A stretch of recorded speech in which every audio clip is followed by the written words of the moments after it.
We are going to continue our series on the Bible Explains part 214.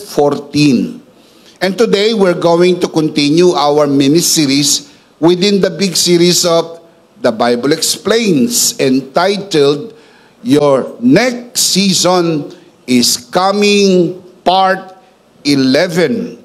Let's commit this first to the Lord. Let us pray. Our dearest Father in heaven, we are so very, very thankful for how you have brought us here in your house today. Thank you for this beautiful day. Thank you for the wonderful time of praise and worship. Thank you so much how you have blessed this day. This is the day that you have made. We will rejoice and be glad in it. Thank you so much for the people who are joining us via online. We commit to you this time, even this learning time. And it is our heartfelt prayer that everything that will be said and done today, all by your grace, for your glory, we pray, in the name that is above every name, in the name of your Son, our Lord and Savior, Jesus Christ, by the power of the Holy Spirit. And everybody would just simply say, Amen. Let's give the Lord a good clap of praise. Palakpakan natin ang Panginoon. Today, we are going to talk about David. In Hebrew, David simply means dear one or beloved. David was called the man after God's own heart in 1 Samuel 13:14, also affirmed in the New Testament, Acts 13:22. Pag-uusapan po natin si David, ang ikalawang hari ng Israel. Siya po ay naghari sa Israel sa loob ng 40 taon. Siya po ang pinakapumoso sa lahat ng naging hari sa Israel. Ang buong Israel ay nagkaroon po ng 42 hari sa kabuuan ng 460 taon. At si David ang pinakapumoso. Siya po is the most famous king of all the kings in Israel. Pag-uusapan po natin ang kanyang buhay. Katulad ng ating pattern, titignan po natin ang mga tagpo sa buhay ni David, kung saan nagkaroon ng transition from one season to the next season. And of course, as we always do, and you know our drill, before we end, we will do the life application. How we can see our lives reflecting the very story of David, knowing that our next season is coming in Christ. Can you say amen? Amen. Let's begin. Allow me to share with you today 3 things about what happens when grace finds you from the story of David.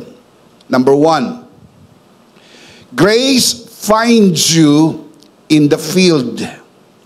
Write it down. Grace finds you in the field. The field in this context of study is the place where you feel insignificant, unworthy, unnoticed, and overlooked. Ito po yung tagpo na kuminsan ramdam natin na parang hindi tayo napapahalagahan. At parang kuminsan may damdamin tayo, hindi ata ako napapansin at ako'y hindi karapat-dapat. Sa tagpong ito, tayo po'y natatagpuan ng biyaya ng Diyos. 1 Samuel chapter 16. Isang araw, inutusan ng Panginoon itong si Samuel na pumunta sa bahay ni Jesse, sapagkat sinabi sa kanya ng Panginoon na isa sa mga anak ni Jesse ang piniling susunod na hari ng Israel pamalit kay Haring Saul. Nang siya ay dumating, sinalubong siya ni Jesse at sinabi sa kanya ang sinabi ng Panginoon, isa sa iyong mga anak ang pinili ng Panginoon upang maging hari ng Israel. Magkahalong saya at agam-agam, di po ba? Sino sa aking 8 anak ang pinili ng Panginoon? Niline up ni Jesse ang kanyang mga anak upang tignan kung sino ang pinili ng Panginoon. Ang una sa linya ay ang panganay na si Eliab. Nung makita agad ito ni Samuel, na-impress siya. Ang sabi niya, ito ang pinili ng Panginoon. Pero hindi naman pala. Pangalawa sa linya ay ang ikalawang anak na si Abinadab. Pero hindi rin.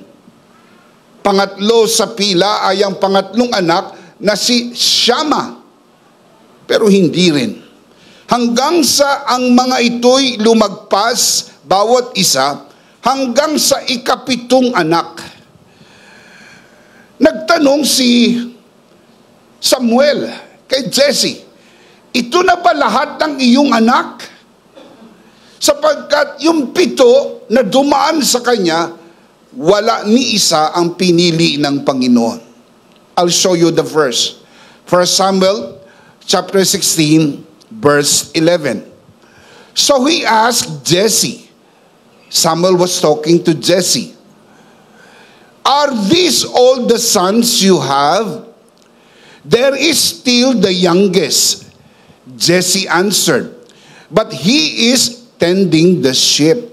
Samuel said, send for him. We will not sit down until he arrives. Pasundo mo. Hindi tayo uupo hanggang sa hindi siya dumating. Verse 12.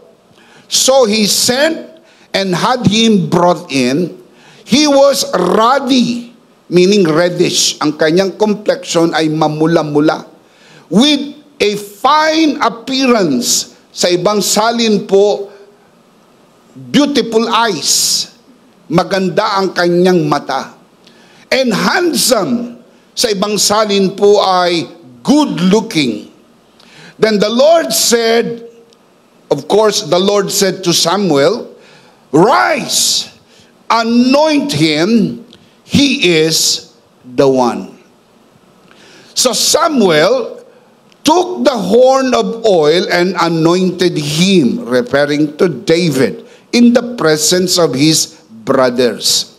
And from that day on, the Spirit of the Lord came upon David in power.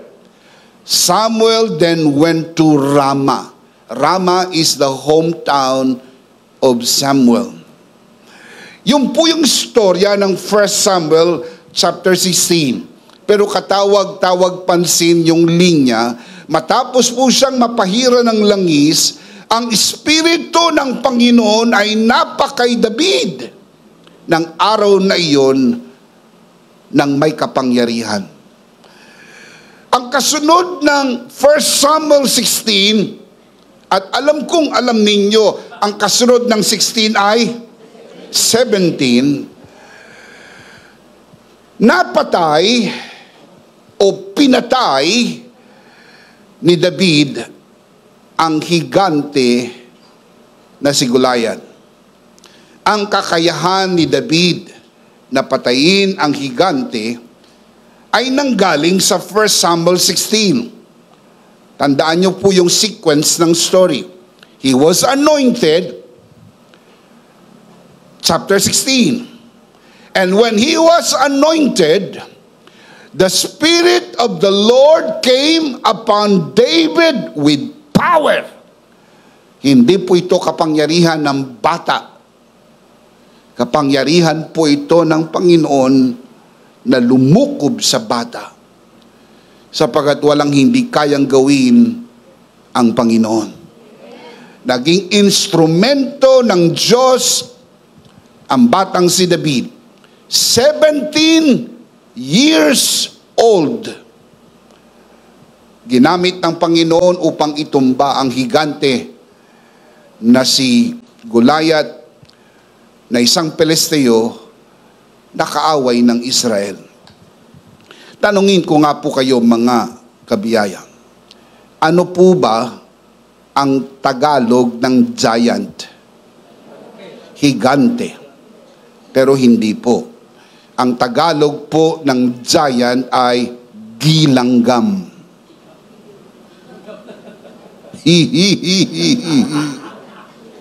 Gilanggam. Ano po ba ang Tagalog ng ant? Langgam. Gilanggam. Pag nasa iyo ang Espiritu ng Panginoon, ang tingin mo sa higante, langgam lang. Praise God. Come on, give Him praise. Give Him praise. Give Him praise. Kaya pag nahaharap ka sa mga higante ng bayarin, higante ng pagsubok, higante ng mga challenges ng iyong life, at nasa iyo ang pabor at biyaya ng Panginoon, huwag kang matakot. Langgam lang ito sa iyong paningin. Kayang-kaya mo ito. Nasa iyo ang Panginoon. Shout amen. If God be for you, who can be against you? Kayang-kaya. Kaya ang batang si David ay punong-puno ng kumpiyansa. Ang sabi niya doon sa higante, lumalaban ka sa akin, ang dala mo ay sibat at panangga. Ako'y lumalaban sa iyo, ang dala ko ay ang pangalan ng Panginoon. Ang lakas ng loob ni David ay dahil nasa kanya ang Panginoon. Kung ito'y totoo sa lumang kasunduan, higit itong totoo sa bagong kasunduan, dahil pinangako niya, hindi niya tayo iiwanan, hindi niya tayo pababayaan. Palakpakan natin ang Panginoon. Come on, give Him praise, give Him praise, give Him praise. Everybody shout, praise the Lord. Everybody shout, hallelujah. Malakas na palakpakan para sa Panginoon. Thank you, Jesus.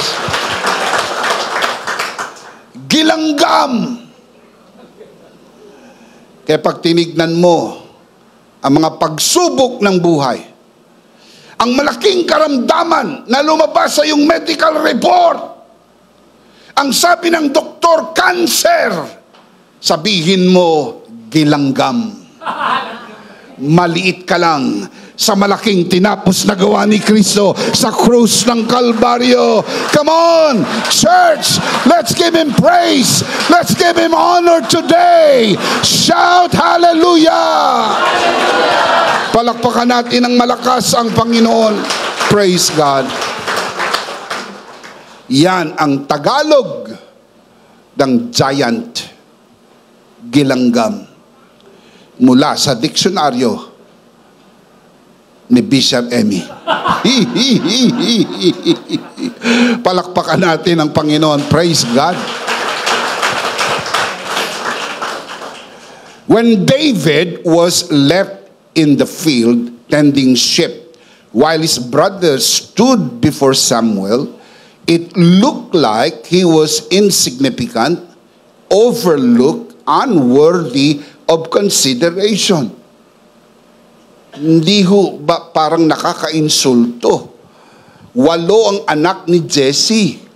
Sinabi sa kanya pagdating ni Samuel, isa sa mga anak mo ang pinili. Bakit hindi sinama sa lineup itong si David? Bakit hindi automatic pinatawag na siya agad at isinama sa pila? Pero hindi sa sinama.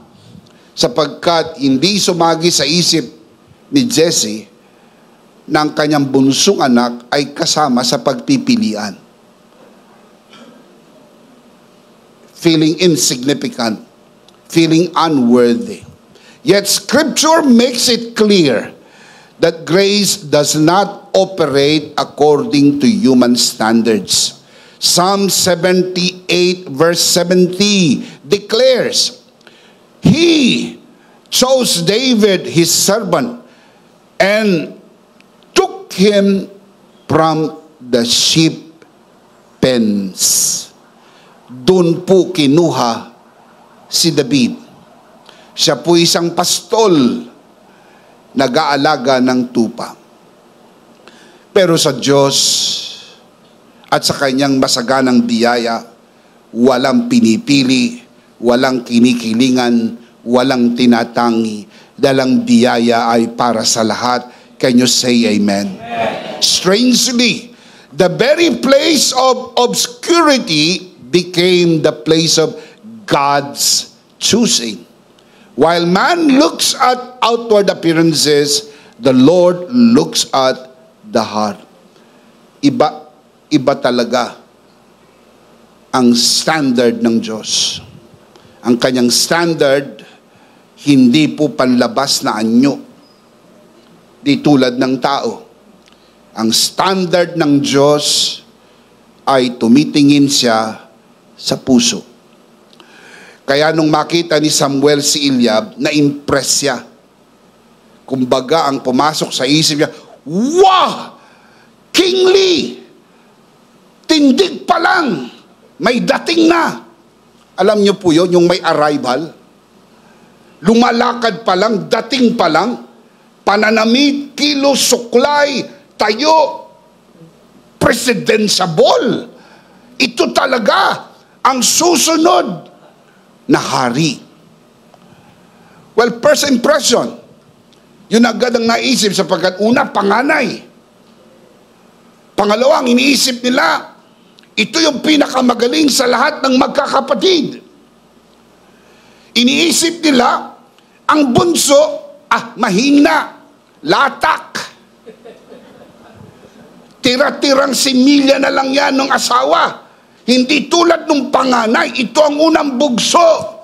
Pinakamagaling na bahagi ng similya ay ang panganay. Yun ang kaisipan ng tao. That's how the world thinks.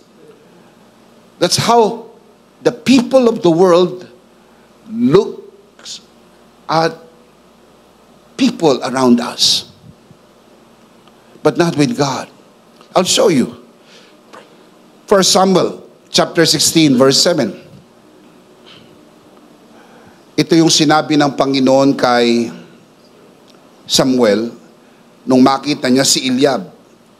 Aaminin ko po sa inyo, very impressive ang dating ni Eliab. Pag tinignan mo ang kanyang curriculum vitae, very impressive. Dean's Lister, honor student, consistent honor student. Merong leadership award. Mataas ang kanyang tungkulin sa armed forces ni King Saul sapagkat siya po isang sundalo. So sinong hindi mag-iisip na hindi ito? Kaya nung makita agad ni Samuel, ito na ang pinili ng Panginoon. Now look at the verse. But the Lord said to Samuel, do not consider his appearance or his height, for I have rejected him. The Lord does not look at the things man looks at. Man looks at the outward appearance, but the Lord looks at the heart. Ang pamantayan ng Diyos, ang kanyang pagtingin ay hindi po sa sukatan ng tao. Ang kanyang pamantayan ay ang pagtingin sa sukatan ng puso. Ito'y ayon sa lumang tipan. Ito'y ayon sa lumang kasunduan. Hindi po yan nagbago. Kahit nagbago na ang kasunduan, mula sa lumang kasunduan hanggang sa bagong kasunduan, hindi nagbago ang pamantayan ng Diyos. Ganun pa rin. God still looks at the heart. Ang tinitignan ng Diyos ay ang puso. At ang tinatanong ng Diyos, ano ang nasa iyong puso? And more importantly, sino ang nasa iyong puso? Kapag nasa iyo si Jesus, nasa iyo ang pabor ng Diyos. Nasa iyo ang pagpapala ng Diyos. Shout amen. Dalawang beses nagsalita ang Ama galing sa langit at nagsabi, ito ang sinisinta kong anak, lubos kong kinalulugdan, in reference to Jesus, the Son of the living God. This is my Son in whom I am well pleased. Ang kaluguran ng Diyos Ama ay nasa kanyang anak. At kung ang kinalulugdan ng Ama ay nasa iyo, si Kristo'y nasa iyo at ikaw ay na kay Kristo, nasa iyo ang kaluguran ng Diyos. Nasa iyo ang ngiti ng Diyos. Nasa iyo ang pagpapala at pabor ng Diyos. Dahil sa bagong kasunduan, nagkasundo ang Ama at ang anak ng sino mang na kay Kristo ay pinagpala na at pinaburan ng Diyos. Shout amen. Ephesians 1:3, blessed be the God and Father of our Lord Jesus, who has blessed us with every spiritual blessing in heavenly places in Christ. Are you in Christ? If Christ is in you and you are in Christ, Christ is in your heart. And God looks at the heart. Tinitignan niya ang puso ng tao. Sinong nasa puso mo? Si Kristo ba? O si Chris? Si Kristo ba? O si Christy? Kung si Kristo ang nasa iyong puso, nasa iyo ang pabor ng Diyos. Nasa iyo ang pagpapala ng Diyos. Nasa iyo ang pagsama ng Diyos. Nasa iyo ang kapangyarihan ng Diyos. Ikaw na ang bagong bahay ng Diyos. You become the new habitation of God. And you have the wisdom of God. You have the approval of God. You have the favor of God. You have the power of God. The Apostle Paul even affirms the fact, the power that God used to raise Jesus from the dead is the same power that lives inside you. Ang kapangyarihang bumuhay kay Jesus mula sa mga patay ay kapangyarihang nananahan sa iyo. Kaya kapag nasa iyo ang Panginoong Hesus, nasa iyo ang pagpapala at pabor ng Diyos. Can you say amen? Palakpakan natin ang Panginoon. Praise God. Praise God. 1 Samuel 16. Grace saw David not as a forgotten shepherd boy, but a chosen king. Nakikita na po ng biyaya ang iyong future. Hindi ho siya nangangapa sa dilim. Hindi ho siya nagbabaka sakali.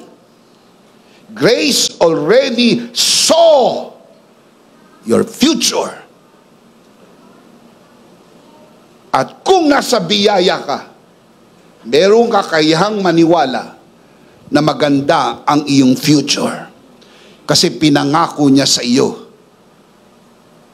I have a plan for you.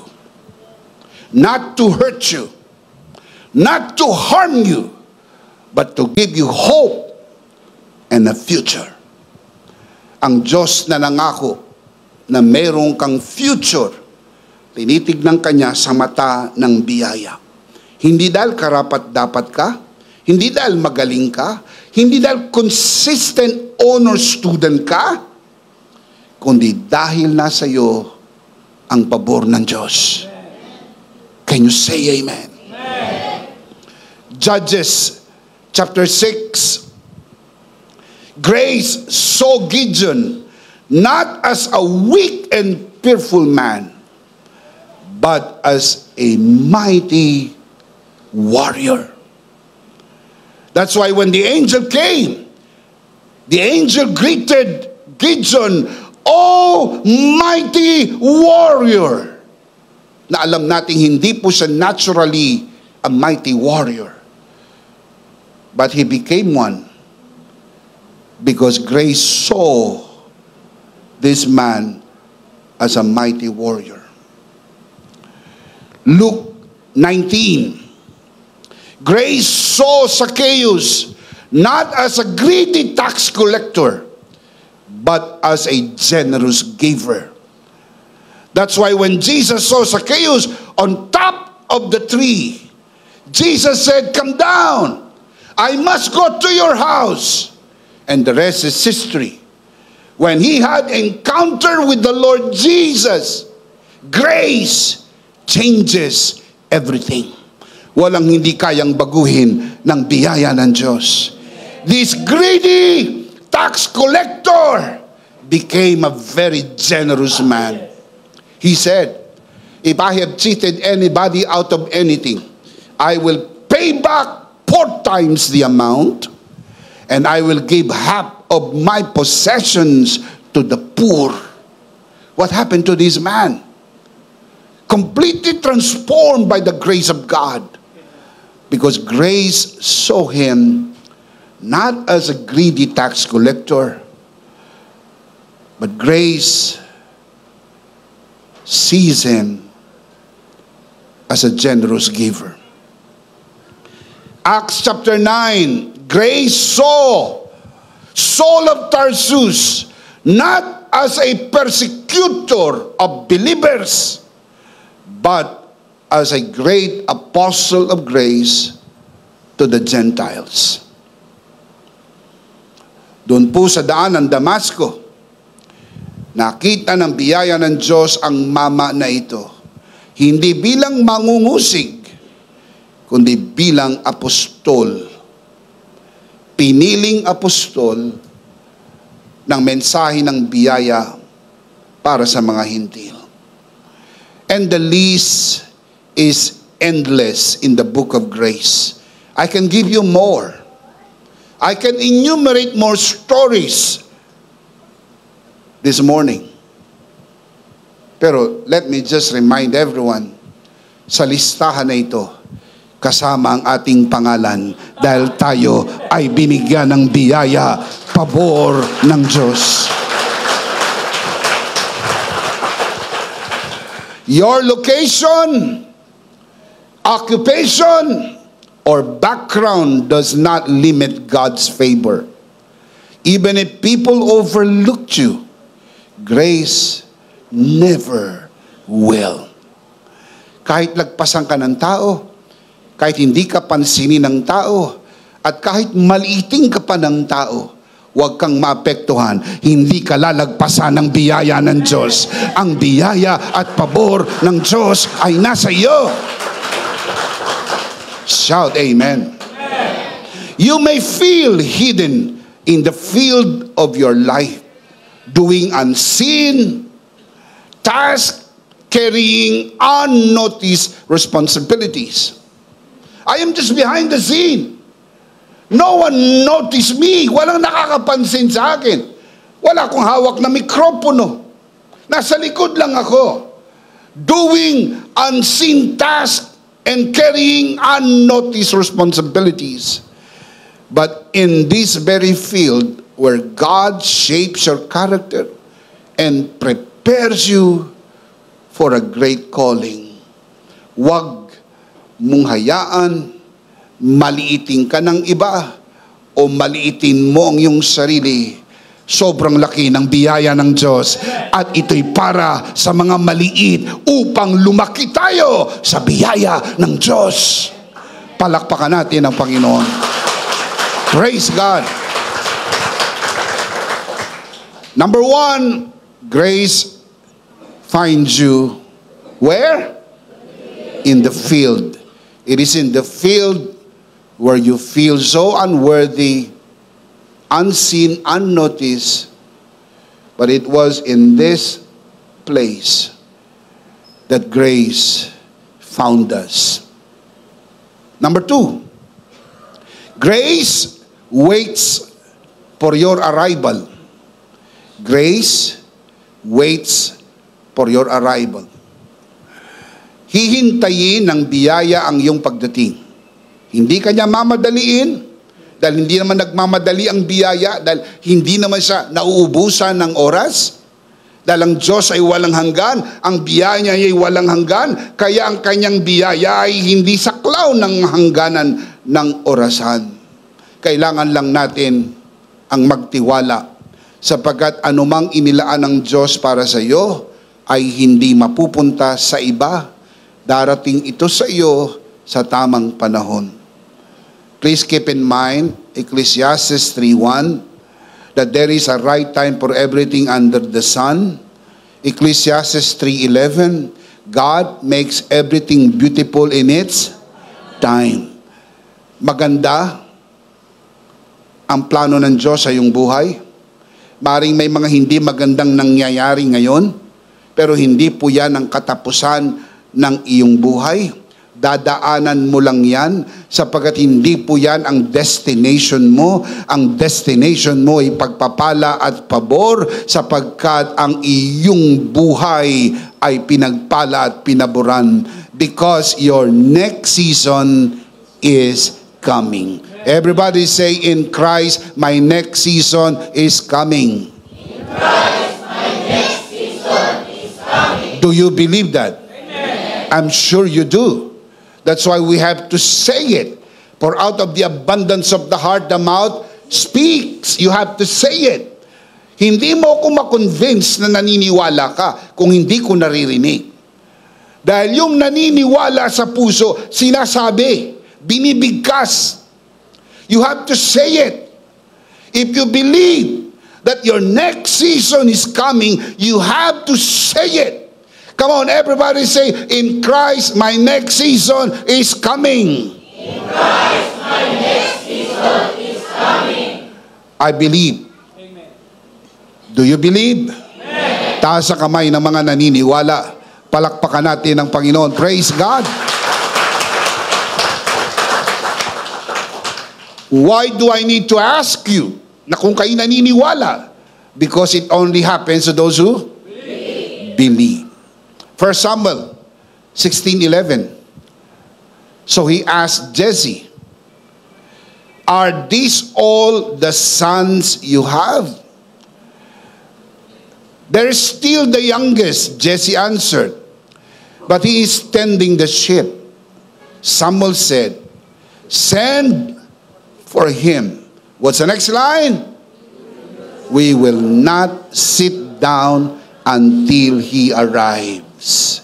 Grace will wait for you. Grace waits for your arrival. Grace was waiting for David. This shows us that what God appoints for you will never pass on to another. David's anointing could not be given to Eliab or to any of his older brothers. It was reserved for him alone. Para sa kanya yon.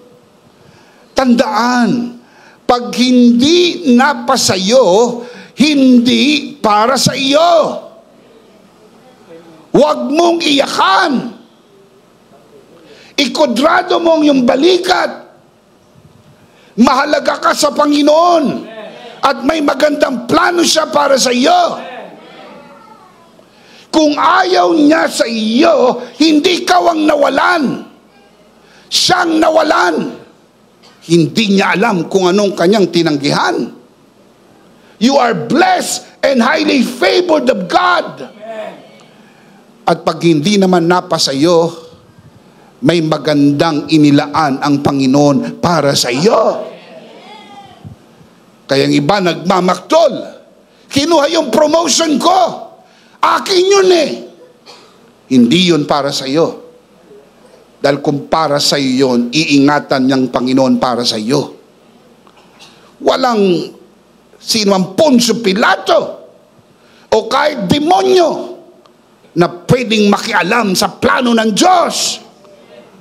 Kapag pinlano ng Diyos para sa iyo yan, iingatan niya ng Diyos para sa iyo. Sapagkat maganda ang plano ng Diyos para sa iyo. Can you say amen? Kung hindi na pa sa iyo, merong mas magandang inilaan ang Panginoon para sa iyo. Can you say amen? Kung ito'y totoo sa lumang kasunduan, mas totoo ito sa bagong kasunduan. Dahil dito ang pagpapala ay hindi mo hinihintay. Ang pagpapala ay ibinigay na. Iginawad na sa iyo ng Panginoon. Kaya mas may rason tayong maniwala na maganda ang ating kinabukasan. Maganda ang ating buhay. Pag may mga hindi magandang nangyayari sa iyo, hindi po yan ang last chapter ng buhay mo. Dahil ang last chapter ng buhay mo, ikaw ay pinagpala, pinaburan, malusog, malakas, masigla, at may buhay na walang hanggan sa piling ng Diyos, magpakailan-kailan pa man. Shout, Amen! Romans 11:29. This is the new covenant. The Apostle Paul writes, for God's gift and His call are irrevocable. Ang Diyos ay hindi bigay-bawi, bigay-bawi, bigay-bawi. Ang Diyos ay hindi sulat-bura, sulat-bura, sulat-bura, sulat-bura. Sinong nagbubura? Yung nagkakamali. Hindi ba binubura yung mali? Kaya ka nagbubura, nagkamali ka na sulat. Kaya ka gumagamit ng pambura dahil nagkamali ka na sulat. Hindi ho nagkakamali ang Diyos. Kaya hindi niya kailangan magbura. At hindi rin na wow mali ang Diyos. Wow mali! Ba't ba nasulat kong pangalan ng taong yan hindi naman pala magpapatuloy? Kaya sabi ng ibang mga pastor at obispo, binurae ka ng Diyos ang pangalan sa aklat ng buhay dahil hindi nagpatuloy. Hindi ba nakita ng Diyos na hindi magpapatuloy yan? Hindi ba niya alam na hindi yan magpapatuloy? Ba't niya kailangan isulat? Hindi niya na sinulat yan sa mulat-mula. Dahil nakita na ng Diyos ang dulo ng buhay ng Judas na yan. Na hindi magpapatuloy. Kaya walang nawala. Sabi na nawala daw ang kaligtasan. Tatanungin ko ang mga pastor at obispo, paano mong nalamang nawala ni hindi mo naman nalamang nagkaroon? Hindi ba bago mo malamang nawala, dapat nalaman mo muna nagkaroon? Di mo nga alam na nagkaroon na ngayon, alam mo nang nawala. Ang tawag dyan, condemnation. You are condemning people. Ang kaligtasan po ay personal na relasyon sa Diyos. Hindi yan pwedeng sabihin ng sino-sinong tao sa paligid mo, kahit pastor mo. Walang kakayang magsabi ng personal relationship mo with God. It's only between you and God. Can you say amen? Tayo naniniwala sa full grace na hindi ho nawawala ang kaligtasan. Flagship po yan ng full grace. Ulitin ko, sino mang pastor, obispo, o anumang simbahan na nagtuturo na nawawala ang kaligtasan, hindi po full grace. Dahil ang non-negotiable teaching ng full grace, hindi nawawala ang kaligtasan. Why we say so? What you did not earn by works, you cannot lose by works. Hindi ka ho iniligtas ng Diyos dahil sa iyong gawa. Niligtas ka niya dahil sa tinapos na gawa ni Kristo sa krus ng Kalbaryo.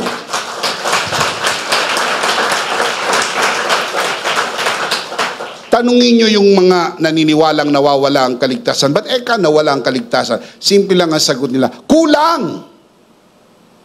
Kulang ang serbisyo, kulang ang paglilingkod, kulang ang pagsamba, kulang ang pananalangin, kulang ang pagbibigay. Kaya kinulang, hindi ho umabot sa kaligtasan. Talagang hindi ka aabot. Kung ang magiging basihan ng kaligtasan mo iyong gawa, wala kang tsansang umabot. Hindi ho yun ang teaching ng Bible. Ang teaching ng Bible, ang atin pong kaligtasan ay hindi nakasalalay sa ating gawa. Ang ating kaligtasan ay nakasalalay sa tinapos at kompletong gawa ni Kristo sa krus ng Kalbaryo. Walang kulang. Shout amen. That is why the Apostle Paul even affirms the fact, in Christ you are complete. Kompleto. Walang kulang. Higit sa lahat, hindi kulang-kulang. Palakpakan muna si Lord. Praise God. Ang ating kaligtasan ay hindi po sa ating gawa, kundi sa tinapos at kompletong gawa ni Kristo. Hindi po sa gawa ni Kristo at ating gawa. Insulto yan sa Diyos. Alam nyo ba yan, teaching na yan? Insulto sa Diyos. Waring kulang yung gawa ni Kristo, kailangan mong dagdagan. You're insulting God. You're insulting God to His face. Para sinasabi mo sa kanya ng mukhaan, kulang ang gawa ng anak mo. Kailangan dagdagan ko ng gawa ko. Paano kang ililigtas ng Diyos sa ganyang klase ng kaisipan? Sapagkat ang inililigtas ng Diyos ay ang mga taong nakita ang sarili walang kakayahan at nakita nilang biyaya ng Diyos, ang kakayahang iligtas ka at maligtas ka magpakailan-kailan pa man. Again, look at the verse, Romans 11:29. For God's gifts and His call are? Ang kaligtasan po ba'y gift? Yes. For by grace you have been saved through faith, not of yourselves. It is a gift of God. Kasama yan sa mga regalo ng Diyos. Nung bigyan ka ng regalo, nakita na ng Diyos the worst of you. Hindi na ho nagugulat ang Diyos. Nakita niya na ang pinakasalbahe mo. Kaya huwag ka nang magpanggap. Nakita na ng Diyos the worst. And yet He loved us anyway. Praise God. Nakita niya yung ating karumihan. Dugyot ka! Dugyot! Anyamit daytoy. Dugyot ka! Dugyot ako! Dugyot tayong lahat! Walang malinis, wala kahit isa. Yung iba nagmamalinis lang. Yung mga nasa reliyon nagmamalinis lang. Pero walang malinis kahit isa. Niyakap tayo sa ating karumihan. Minahal tayo, binago tayo ng biyaya ng Diyos. Give Him praise! Shout hallelujah! Palakpakan natin ang Panginoon. Praise God. Look at this verse from the Message. God's gifts and God's call are under full warranty. Never canceled, never rescinded. Full warranty. Comprehensive ang insurance mo. Alam niyo po, isa sa inclusion ng comprehensive insurance ay self-inflict accident. You have to read the fine prints.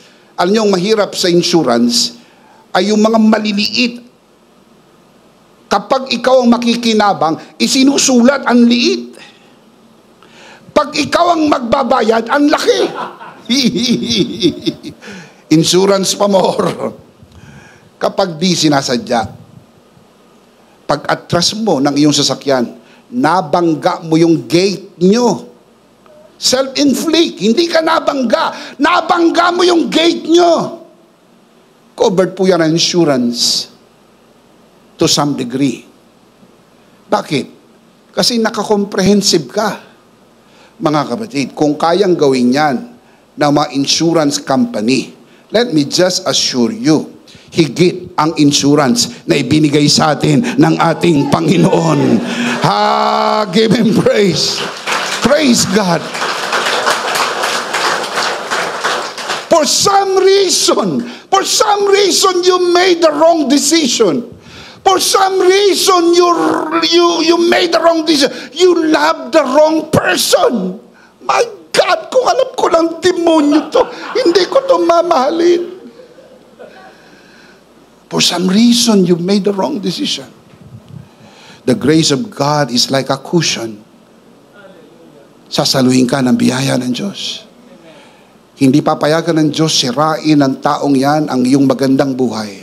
kahit wala na siya, maganda pa rin ang buhay mo sapagkat ang buhay mo ay nasa Panginoon. Shout amen. Come on, give Him praise. Praise God. Genesis 37 to 50. Grace waited for Joseph's arrival in Egypt to bring about the great deliverance from famine.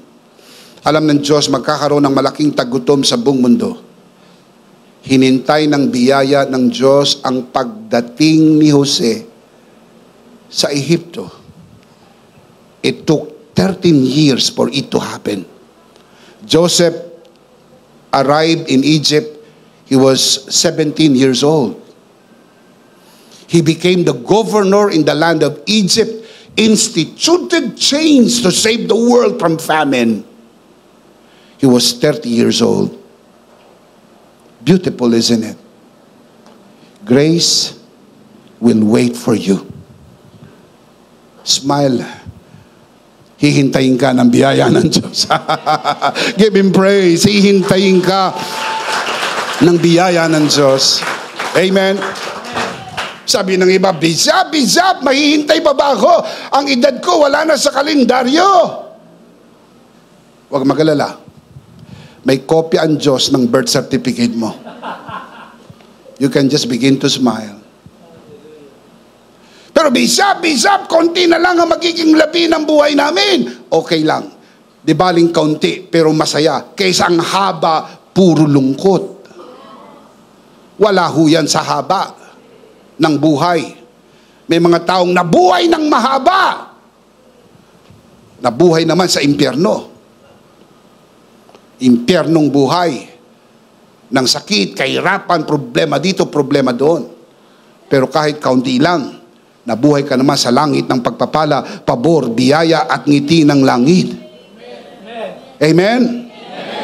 Quality is more important. Quality of life.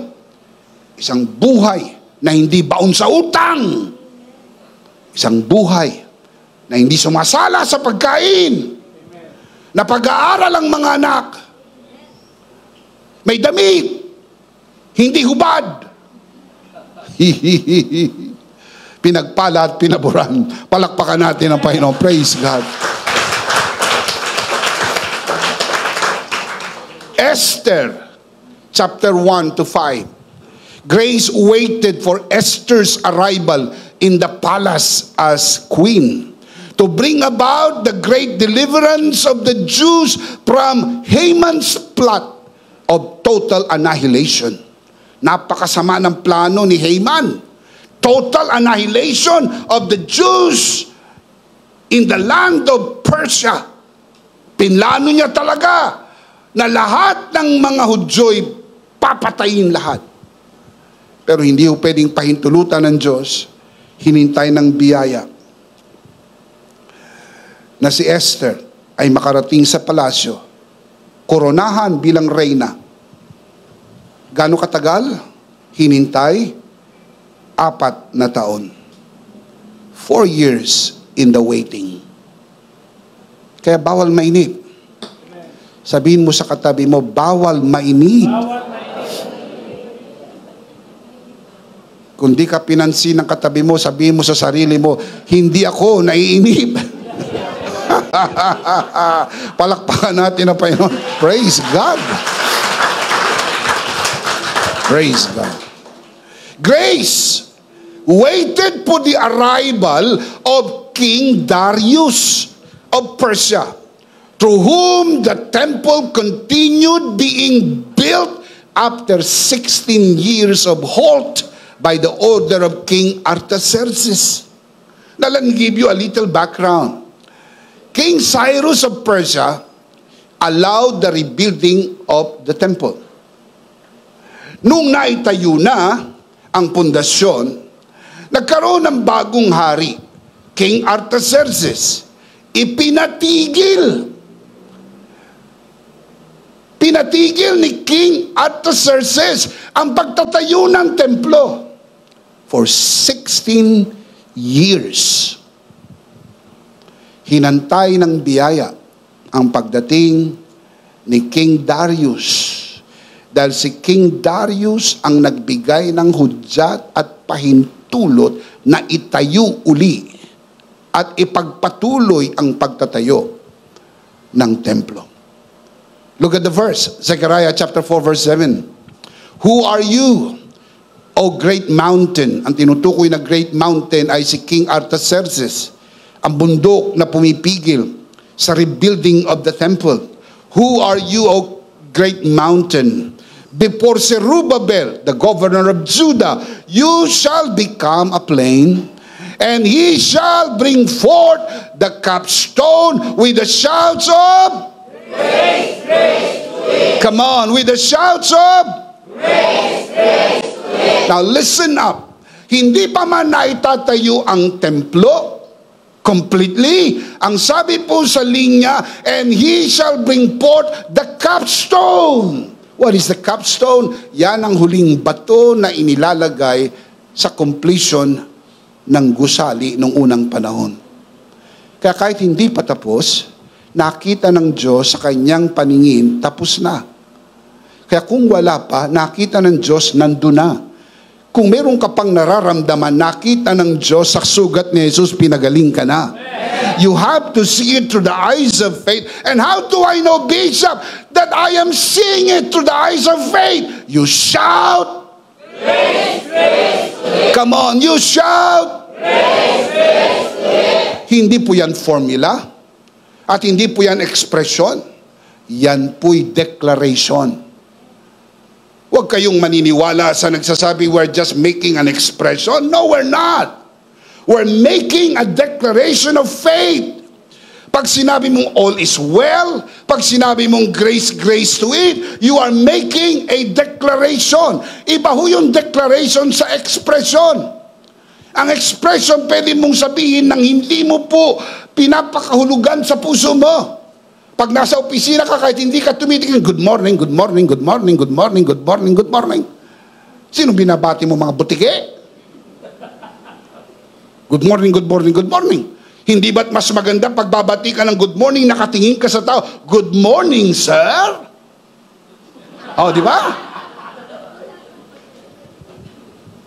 Good morning, madam. Oh? Hindi yung good morning, nakayuko ka, good morning, good morning mo, sino? Daga. Yun ang ekspresyon. Bukang bibig lang. Pero kapag sinabi mong grace, grace to it, hindi ho yan expression. Declaration niya ng paniniwala mo sa iyong puso, dakila ang biyaya ng Diyos. Ano man ang aking kinakaharap, dakila ang biyaya ng Diyos. Oh, King Artaxerxes, you are a great mountain. But who are you, O King Artaxerxes? Grace is greater than you. Grace, grace to it. Shout amen. Amen. You may feel delayed, unseen, or far behind. But grace is not in a hurry to give away what belongs to you. Hindi ho ipamimigay ng Diyos ang para sa iyo. Hindi dahil nahuli ka, ibibigay na lang sa iba. Grace does not operate that way. Hihintayin ka ng biyaya. Bakit? Dahil para sa iyo yun. Hindi mapupunta sa iba ang pagpapalang nakalaan para sa iyo. The opportunity, calling, and purpose God designed for you are marked with your name. Nakasulat ang pangalan mo. Sa iyo ang parcel na yan. Hindi ho yan pwedeng mapunta sa iba. Sa iyo ang pagpapala na yan. Others may seem ahead, but grace waits for your arrival. Kaya huwag ka mainggit eh. Kasabayan ko lang, nauna na sa akin. Huwag ka mainggit. Sabi nga sa Bible, huwag ka mainggit kung masama ay yumayaman eh. Baka yung kayamanan nila galing sa kasamaan, Diyos lang nakakaalam eh. Huwag kang mainggit. Dahil anumang kayamanan galing sa kasamaan ay hindi ho pang matagalan. Kapag naningil na po ang kasamaan, mas malaki ang babayaran mo kaysa sa kinita mo. Hindi lang nila alam. Akala nila ay guminhawa sila, dumami ang pera nila. Pag yan ay galing sa kasamaan, maniningil po ang kasamaan. Hindi ka pwedeng payamanin ng kasamaan na hindi sa maniningil. Tawag nila karma. May karma sapagkat sisingilin ka ng kasamaan dahil galing yan sa kasamaan. Ang pagpapala ng mga anak ng Diyos hindi galing sa kasamaan. Ang pagpapala po natin ay biyayang kaloob ng Diyos. Biyayang pagpapala kaloob ng Diyos. Shout amen. Shout amen. Number 2, grace waits for your arrival. Number 3, I'm starting to close. Grace promotes you in God's time. Promotion comes from the Lord, and He does it in His time. Not in your time, but in His time. Remember, God makes everything beautiful. Tell me when? In its time. May panahon sa lahat ng bagay. Psalm 75, verse 6 to 7. For promotion comes neither from the east, nor from the west, nor from the south. But God is the judge. Tell me, who is the judge? God is the judge. He demotes one and promotes another. Ibinababa niya ang iba, itinataas niya ang iba. God does it the way He wants. No one can question God because He is God. He's always right. Walang gawa ang Diyos na mali. Laging tama ang gawa ng Diyos. 1 Samuel 16. David was anointed to be the next king of Israel when he was 17 years old. But he did not actually become king until he was 30 years old. Ilan ang pagitan ng taon ng 17 at 30? 13 years in the making. Just imagine. Siya po ay napahira na ng langis, hindi po siya agad umakyat papuntang palasyo. Naghintay pa po siya ng 13 years. Nakatakda ka na sa pagpapala at pabor dahil ibinigay na sa iyo ang pagpapala at pabor. Pero hindi automatic na bukas milyonaryo ka. Hindi automatic bukas may bagong bahay ka. Hindi automatic bukas nasa iyo ang pagpapala at pabor in actuality. Pero hindi rin ibig sabihin dahil wala kang nakikita, hindi ka pinagpala at pinaburan. Unbelief po yun. Wala kang nakikita, hindi ka naniniwala. May mga bagay na kahit hindi mo nakikita, hindi mo nahawakan, dapat mong paniwalaan sapagkat sinabi ng Biblia, ikaw ay pinagpala na at pinaburan. It may take years. For David, 13 years. I don't know. For you, it could be the same, 13 years. Or it could be shorter, or it could be longer. Wait lang. Maghihintay lang tayo. Kasi hinihintay ka rin ng biyaya, maghintay ka at huwag mainip dahil promotion comes from the Lord and grace promotes you in God's time. It is important to understand that, my dear brothers and sisters. Genesis chapter 37. Joseph saw in his dream that his brother's sheep bowed down to his sheep. And it came to pass when he was 30 years old. Napanaginipan niya po ito, 17 years old pa lang siya, na yung mga ginapas ng kanyang mga kapatid sa bukid, yumuko sa kanyang ginapas. Hindi niya alam ang ibig sabihin nun, pero ikinuwento niya sa kanyang mga kapatid. Hindi nagustuhan ng mga kapatid ang naging tema at tono ng kwento at sinabing, anong ibig sabihin? Ikaw ang mamumuno sa amin. Hindi nila alam na magkakatotoo yun. After 13 years, ang mga kapatid ni Jose ay literal na yumuko sa kanya. Sapagkat ng panahong yon si Jose na ang governor in the land of Egypt. Ano ang ating matututunan mula sa mga pinag-uusapan po natin? Hindi mo kailangan itaas ang iyong sarili. Kailangan mo lang magtiwala sa biyaya dahil ang pagtaas at ang pagbaba ay nasa Panginoon. May babala ang Biblia, ang nagtataas ang kanyang sarili, ibababa. Ang nagbababa ng kanyang sarili, itataas. So manatili lang mababa ang ating loob at paniwalaan po natin na sa tamang panahon, itataas tayo ng Panginoon. Can you say amen? The seasons that feel like delay are not denials, but sanctified training, producing maturity. Stay humble under God's mighty hand and refuse to quit. For in due season, we shall reap if we do not give up. Galatians chapter 6 verse 9. Keep in mind, grace will promote you at the right time, in the right way, for the right purpose. I want to say that again. Grace will promote you at the right time, in the right way, for the right purpose. Can you say amen? Let's see them again. 3 things when grace finds you from the story of David. Basahin natin, malakas, sabay-sabay. Everybody, let's read this out loud. Ready? Number 1. Grace finds you in the field. Number 2. Grace waits for your arrival. Number 3. Grace promotes you in God's time. Grace finds you where? In the field. Grace waits you for your arrival. Grace promotes you in God's time.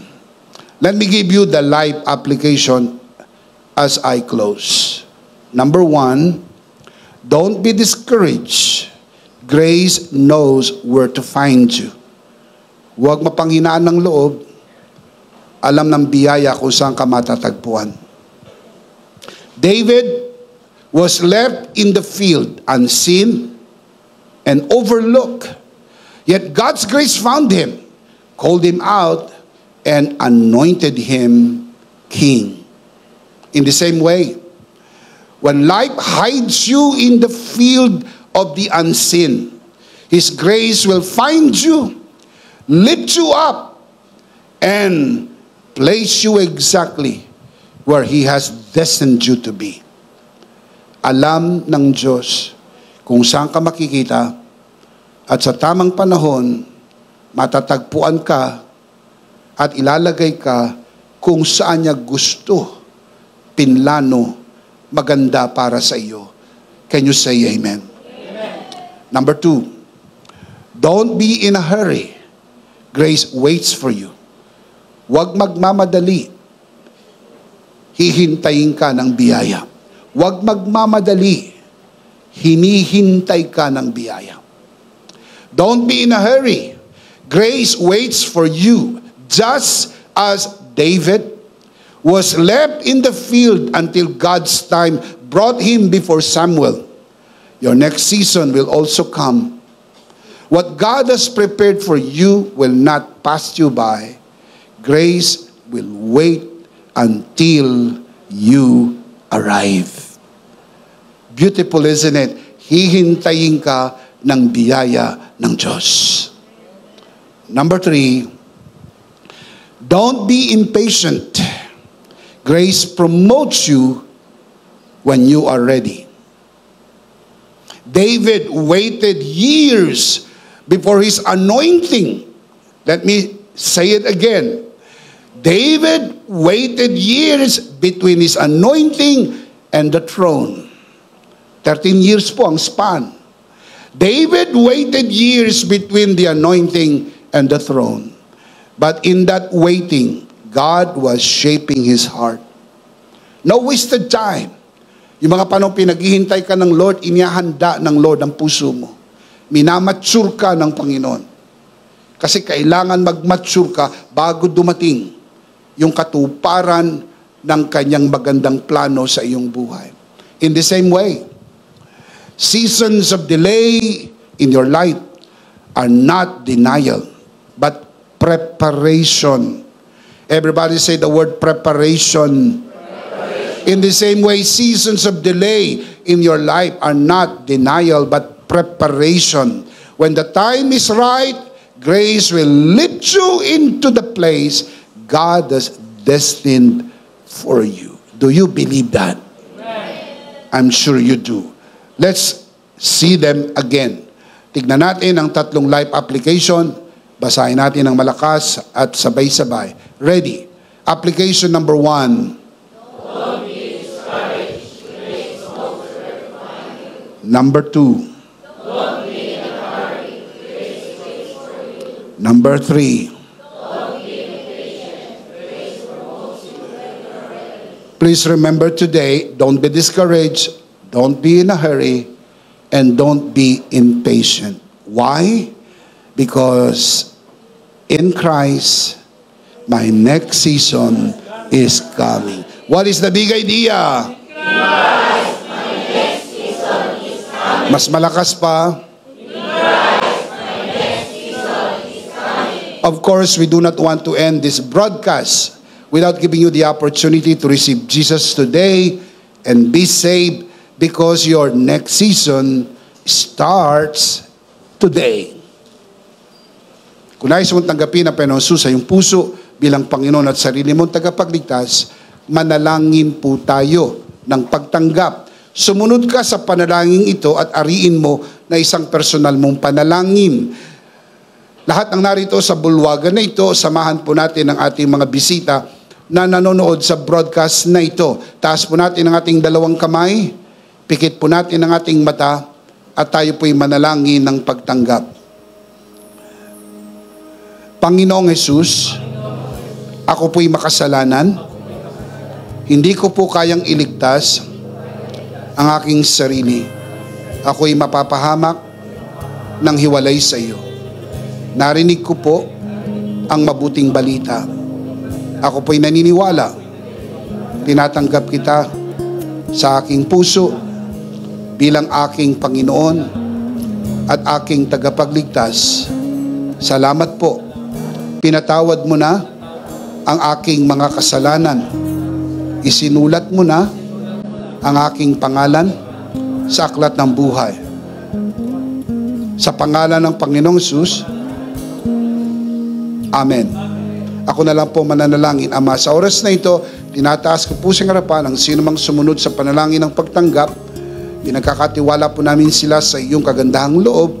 Lahat ng narito sa loob ng bulwagan na ito, lalo na sa mga nanonood sa broadcast na ito. Sila ay lumago sa biyaya at sa bagong natagpuang pananampalataya sa pangalan ng Panginoon Jesus. Tayong lahat ay magsabi ng Amen. Palakpakan si Lord. Praise God. Praise God. Praise God. Praise God. Tayo po'y dumako sa ating banal na komunyon. Kunin po natin ang ating communion elements and let's do this together. All right, let's do this together, mga kabiyaya. Hawak-hawak po natin ang pinakamakapangyarihang simbolo ng tinapos na gawa ni Kristo sa krus ng Kalbaryo. Ito ang aral na tinanggap ko sa Panginoon at ngayon naman ay binibigay ko sa inyo. Nang gabing siya'y pagkanuloy dumampot siya ng tinapay, kanyang pinagpira-piraso at kanyang sinabi, ito ang aking katawan na pinagpira-piraso dahil sa inyo.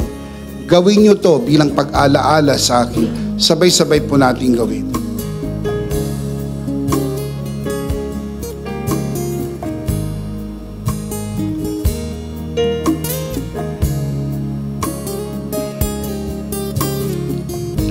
Gayon din naman matapos maghapunan ay hinawakan niya ang saro at sinabi, ito ang saro ng bagong tipan na pinagtibay ng aking dugo.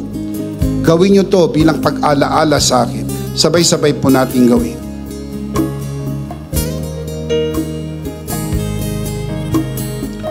Ate po itaas ang ating dalawang kamay at sumunod po tayo sa panalangin na ito. Aming Ama, maraming salamat po sa aming Panginoong Hesukristo. Panginoong Hesukristo, maraming salamat po sa iyong banal na dugo na iyong itinigis sa krus ng Kalbaryo Dahil po dito, lahat ng aming kasalanan ay iyon ang pinatawad. Maraming salamat po sa iyong katawan na nabugbog at nasugatan. Dahil po dito, lahat ng aming sakit ay iyon ang pinagaling. Gaya ng nasusulat, sa iyong mga sugat, ako'y magaling na. Ako'y naniniwala, ako'y magaling na. Aking dinideklara, ako'y magaling na. Ako'y malusog, malakas, masigla, pinagpala, pinaburan, at mabubuhay ng mahaba. Sa pangalan ng Panginoong Hesus, maraming salamat po, Banal na Espiritu, sa iyong kapahayagan sa mensahe ng biyaya. Sa pangalan ng Panginoong Hesus, Amen. Amen. Palakpakan si Lord. Praise God. Come on, clap your hands to the Lord. Hallelujah. Isang beses pa, malakas, sabay-sabay. Ano po ang big idea? Do you believe that? Let's say it again. We believe that with all of our hearts here at EMI. In Christ, my next season is coming. Last of all, let me speak to your heart, you who are watching this broadcast. If this broadcast has blessed you, and if not asking too much, and I know it is not, I would like you to bless this ministry with your love offering, so that together we can reach the world with the message of full grace. From the bottom of our hearts here at EMI, we would like to say, thank you for giving to the Lord. We'll see you next Sunday, purposely on site, but definitely we'll see you again online. Ako po si Bishop Emmy, kasama po si Pastora Jo at ang kabuuan ng The Lord's Community and EMI Broadcast. Maraming thank you. Stay a bit for more announcements. Stay blessed and stay connected. Always remember, in Christ you are forever. Sarito!